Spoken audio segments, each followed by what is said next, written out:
భారత్ మాతా key.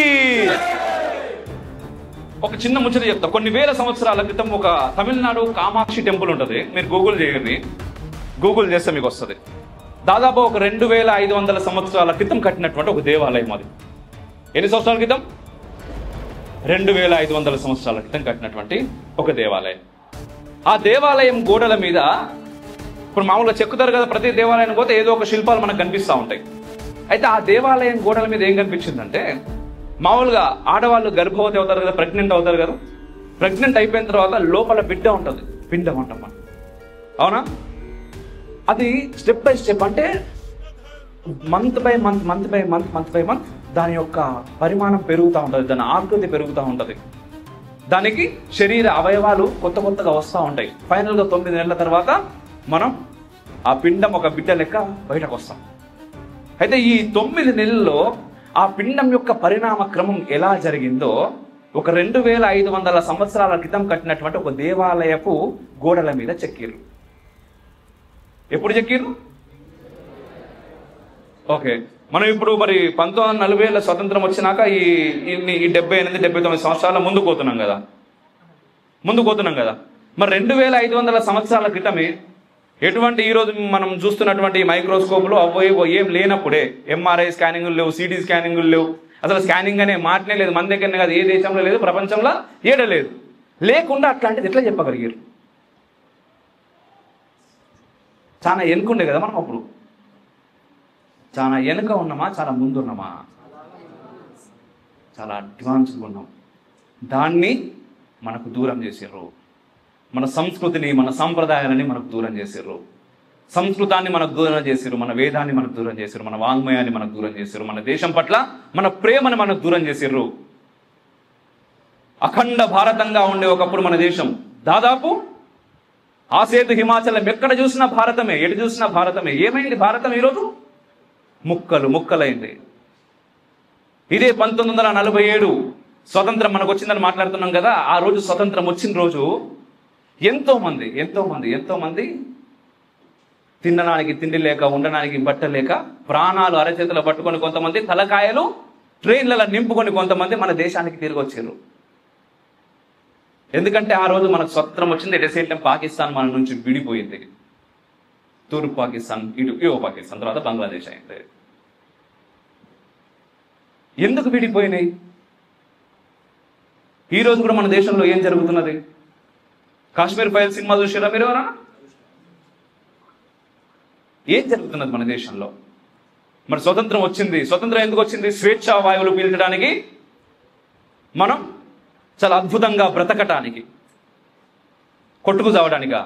నా కులం ఇది, నీ కులం అది, నా మతం ఇది, నీ మతం అది, ఈ దేశం నాకేమిచ్చిందని ఈ దేశానికి నేనేమి ఇవ్వాలి, ఈ దేశం నీకేమిచ్చింది? ఏమిచ్చిందబ్బా ఈ దేశం? బ్రతకడానికి జీవితాన్ని ఇచ్చింది. ఈరోజు ఇంత అద్భుతంగా ఈ కాలేజు వాతావరణంలో మీరందరూ ఇక్కడ కూర్చొని పైనుంచి బాంబు పడుతుందా అనే భయం లేకుండా బ్రతకగలుగుతున్నారు ఇక్కడ.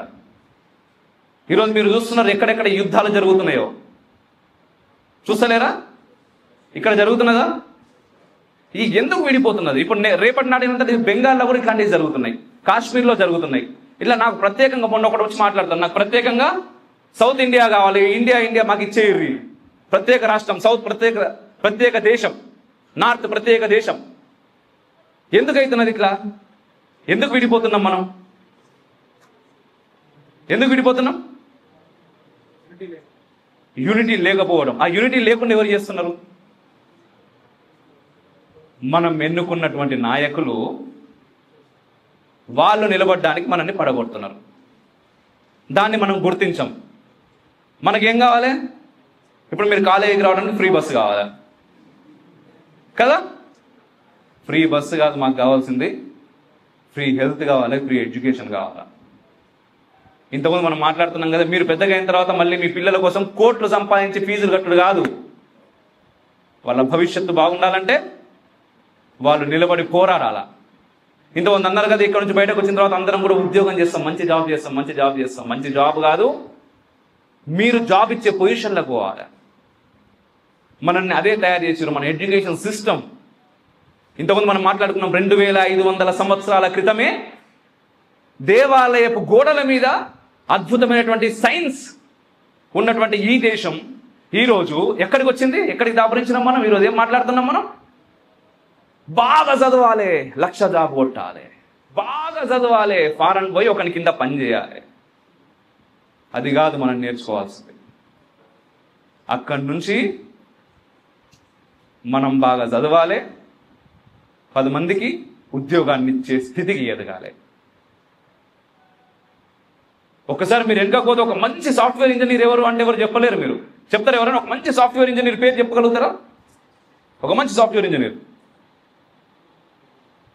తెలుసా పేరు ఎవరికైనా? ఒక మంచి చాలా అద్భుతమైన తన దాంట్లో చాలా అద్భుతంగా జాబ్ చేస్తున్నట్టు ఒక ఎంప్లాయీ పేరు. కొన్ని ఫేస్బుక్ కనిపెట్టింది ఎవరబ్బా? వచ్చేస్తుంది ఆన్సర్. ఇట్లా ఎందుకు వస్తుంది? అది ఎందుకు వస్తుంది? ఆ ఫేస్బుక్ అనేది అతను వాడడు, అతను సంపాదిస్తాడు, దాన్ని మనం వాడతాం. ఇన్స్టాగ్రామ్ మనం వాడతాం, వాడు సంపాదిస్తాడు. యూట్యూబ్ మనం వాడతాం, వాడు సంపాదిస్తాడు. 10 మందికి ఉపయోగపడే పని చేయి, ఖచ్చితంగా నీ పేరు నిలబడుతుంది, ఆర్థికంగా కూడా నిలబడుతుంది. ఈరోజు జియో మాట్లాడుతున్నాం మనం. జియో ఫ్రీ ఇంటర్నెట్ ఎవరు వాడతారు? అదే అంబానీ కోసం రోజు ఇంటర్నెట్లో వీడియోలు చూస్తున్నాడా?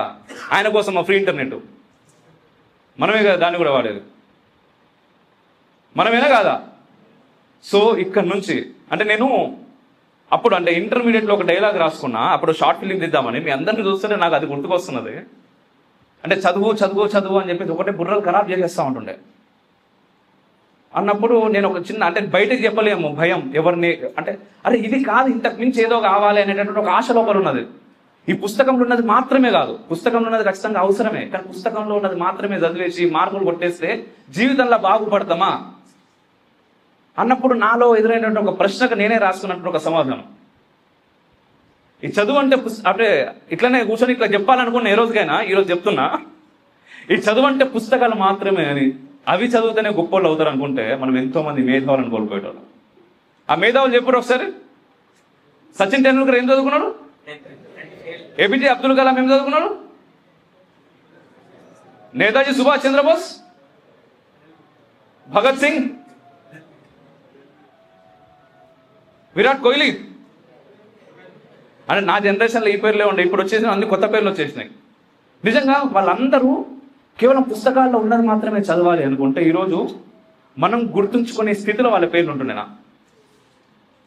పుస్తకాలు చదివారు కానీ వాళ్ళ అంబిషన్ ఏంటి అని కనుక్కునే ప్రయత్నం చేశారు, అన్వేషించారు, ఒక టార్గెట్ ఫిక్స్ చేసుకున్నారు, ఆ టార్గెట్ కోసం శ్రమించారు, కష్టపడ్డారు, ఎన్ని ఆటంకాలు రాని దాన్ని ప్రేమించారు. మీ అమ్మా నాయన మిమ్మల్ని ప్రేమిస్తారు కాబట్టి మీరు ఏది అడిగినా సరే ఇచ్చే ప్రయత్నం చేస్తారు. ప్రేమ కాకుండా ఇంకోటి ఉంటే పోతే పక్కింటి వాళ్ళు ఉన్నారనుకోర్రి, వాళ్ళకి పోయి మీరు ఏది అడిగితే అది ఇస్తారా? పక్కింటి వాళ్ళు అమ్మ నాయన మీకు ఇస్తారా? బా ఎందుకు ఇయ్యరు? ఆ ప్రేమ అనేది ఉండదు. మీ అమ్మ నాయనకు ఉంటుంది మీ మీద ప్రేమ, పక్కింటి వాళ్ళకి మీ మీద ఎందుకు ఉంటుంది? వాళ్ళ మీద ఉంటుంది కదా, అవునా కదా? అట్లా. సో మీ అంబిషన్ని ప్రేమించే ప్రయత్నం చేయరు. ప్రేమిస్తే ఎన్ని కష్టాలు రాని, ఎన్ని ఆటుపోట్లు రాని, ఏమన్నా రాని, లేదు రాబాయ్ నేను సాధిస్తా, నేను సాధిస్తా, నేను సాధిస్తా అనే ఆలోచన వస్తుంది. ఈ ఆలోచన మనకు స్కూల్లో కాలేజీలనే మొదలు కావాలి. స్కూల్లో కాలేజీలు ఏమైందంటే ఈరోజు కార్పొరేట్ విద్యా వ్యవస్థ ఎట్లా తయారైపోయిందంటే ఇట్లాంటి కార్యక్రమం చేస్తామంటే నాకు తెలిసి వాళ్ళు అవకాశం ఇచ్చుడు కూడా చాలా కష్టం. మీరు ప్రయత్నం చేయొచ్చు, అక్కడ కూడా ఇచ్చిరా చాలా కష్టం, టైం వేస్ట్ అంటారు. ఏమొస్తుందబ్బా దీంతో? 4 మార్కులు వస్తాయా పిల్లలకు అంటారు, 4 మార్కులు వస్తాయా పిల్లలకు అంటారు కదా. కానీ అక్కడి నుంచి మారుతున్నారు, ఆలోచన విధానం మారుతున్నది. సో మీరందరూ కూడా ఆలోచించి మీ టార్గెట్ ఫిక్స్ చేసుకోర్రి. ఇక్కడ నుంచి బయటపడ్డారంటే మళ్ళీ రొటీన్ రొట్టగొట్టుడు, ఇంతకుముందు చెప్పినాం కదా, మళ్ళీ పెళ్ళిళ్ళు, పిల్లలు, వాళ్ళ స్కూళ్ళు, ఫీజులు, దీంట్లో మీరు ఈ సైకిల్లోకి వెళ్ళిపోతూ ఉంటారు, తిరుగుతూ ఉంటారు. సో ఇప్పుడే చాలా గట్టిగా ఫిక్స్ గారు ఏం కావాలి, ఏం చేయాలి, దానికోసం మనం ఏం కష్టపడాలి అని చెప్పేసి. ఈరోజు అఖండ భారతం అని ఇంతకుముందు మనం మాట్లాడినాం, అక్కడ నుంచి కట్ చేసినాం. కట్టయి కొంత భారతదేశం ఇప్పుడు మిగిలింది. ఈ భారతదేశంలో ఎంతమంది ఉన్నారు? జనాభా ఎంత? 148 కోట్ల మంది ఉన్నారు. దాంట్లో యూత్ ఎంతమంది ఉన్నారు? దాదాపుగా 65% యూతే ఉన్నారు. బట్ ఈ దేశం ఇంతమంది 65% యూత్ ఒక్కసారి మన కాళ్ళపైన మనం నిలబడతాం, పక్కోడికి కాకుండా మన కోసం మనం పని చేద్దాం అనుకుంటే ఏమవుతుంది? ఈ దేశం నెంబర్ 1 పొజిషన్లో నిలబడుతుంది. కానీ అట్లా నిలబడొద్దని చెప్పేసి మనం చిన్నప్పటి నుంచి కూడా మన అమ్మ నాన్న దగ్గర నుంచి కావచ్చు, మన లెక్చరర్స్ కావచ్చు, మన ఫ్రెండ్స్ కావచ్చు, ఎవరైనా కొత్తగా ఏదైనా ప్రయోగం చేద్దామంటే ఏమంటారు? కొత్తగా నేను ఏదైనా కంపెనీ పెడతా, అరే కంపెనీ ఎందుకు రాబోయే జాబ్ చేయి, చల్ ఫస్ట్ అది వస్తుంది. అంటే సేఫ్ గేమ్. ఈ సేఫ్ గేమే ఆడుతుంటాం మనం.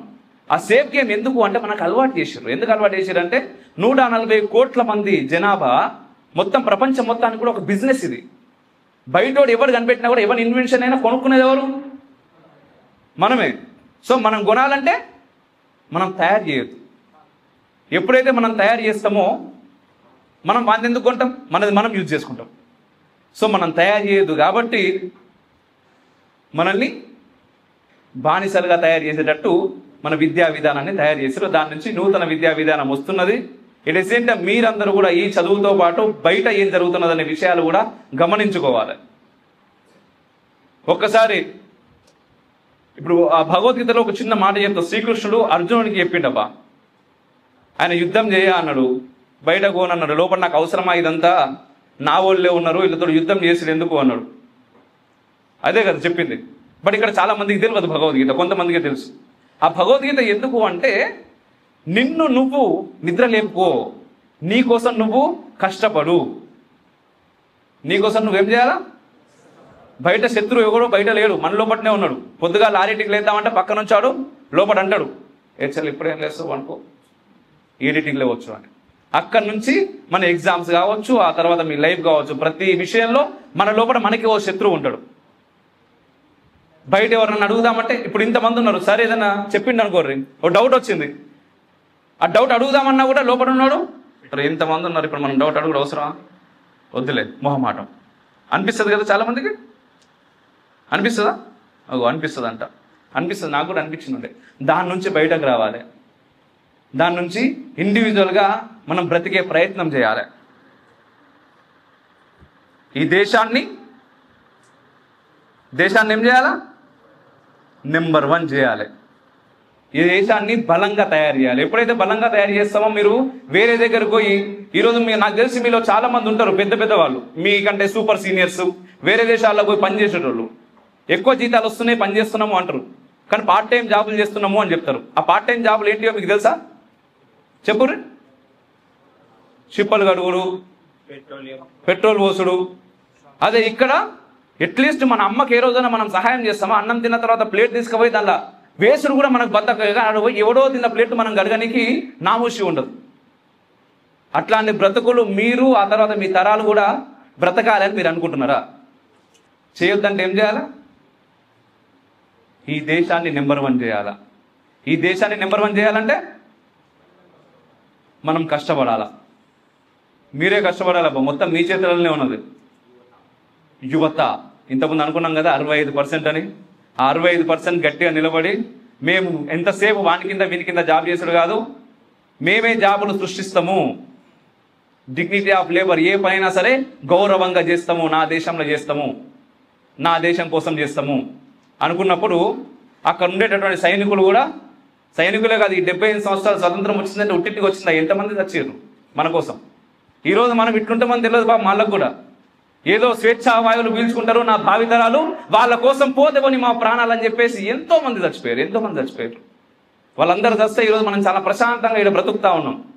కానీ మన దేశం గురించి ఎంతమంది పనిచేస్తాము అంటే మనకి అట్లీస్ట్ మొహమాటంగా కూడా చెప్పడానికి చేతులు లేస్తలేవు. అటువంటి స్థితిలో ఉన్నాం మనం. ఇట్లాంటి సిచ్యువేషన్ బట్టే దేశం మొత్తం విడిపోతా ఉన్నది, ముక్కలైతా ఉన్నది. ఇప్పుడు ఆఫ్ఘనిస్తాన్ చూస్తున్నారా మీరు? వార్తలు చూస్తారా? పోనీ ఇక్కడ ఎవరన్నా ఆఫ్ఘనిస్తాన్లో ఏమవుతుందో చూస్తున్నారా? బంగ్లాదేశ్లో ఏమవుతుందో చూస్తున్నారా? అమ్మ ఇక్కడ చాలా మంది అమ్మాయిలు ఉన్నారు. ఇక్కడ ఆఫ్ఘనిస్తాన్, బంగ్లాదేశ్లలో పరిస్థితి, అమ్మాయిల పరిస్థితి ఎలా ఉందో తెలుసా మీకు? చూసావా అమ్మ ఎప్పుడైనా? న్యూస్ చూసావా? చూడండి, బయట సమాజంలో ఏం జరుగుతుందో తెలుసుకునే ప్రయత్నం చేయండి. ఒక్కసారి భారతదేశం ముక్కలైంది, రెండోసారి ముక్కలైంది, మూడోసారి ముక్క కావద్దు, కలుపుకొని పోవాలి. భారతదేశం అఖండ భారతే కాదు, విశ్వగురు భారత్ కావాలి. విశ్వగురు భారత్ అయితే ఏమవుతుంది? అప్పుడు ఎవరైనా సరే మనం చెప్పిన మాట వింటారు. ఇప్పుడు ఇద్దరున్నారు, మీరు ఒక దగ్గర బలం బాగున్నది అనుకోరు, బలం బాగున్న మాట వింటారా, మీరు బలహీనుని మాట వింటారా? బలం బాగున్నదే వింటారు. ఎందుకంటే వాడు కొడతాడేమో అనే భయానికన్నా వింటారు. అవునా కాదా? సో బలం సంపాదించుకునే ప్రయత్నం చేయండి. బలం ఎప్పుడు వస్తుంది? మనం అందరం కలిసి ఉంటే వస్తుంది. కలిసి మీరు ఏదో, మీకు ఓటకు ఎంతమందికి వచ్చింది ఇక్కడ? Yeah, super. ఇంకొంతమంది కూడా ఓటు హక్కు కూడా రాబోతున్నది. మీరు కూడా ఓట్లు వేసేటప్పుడు ఆలోచన చేయర్రి. దేశాన్ని కలిపి ఎవరు ఉంచుతారు అనే వాళ్ళకి వేయర్రి.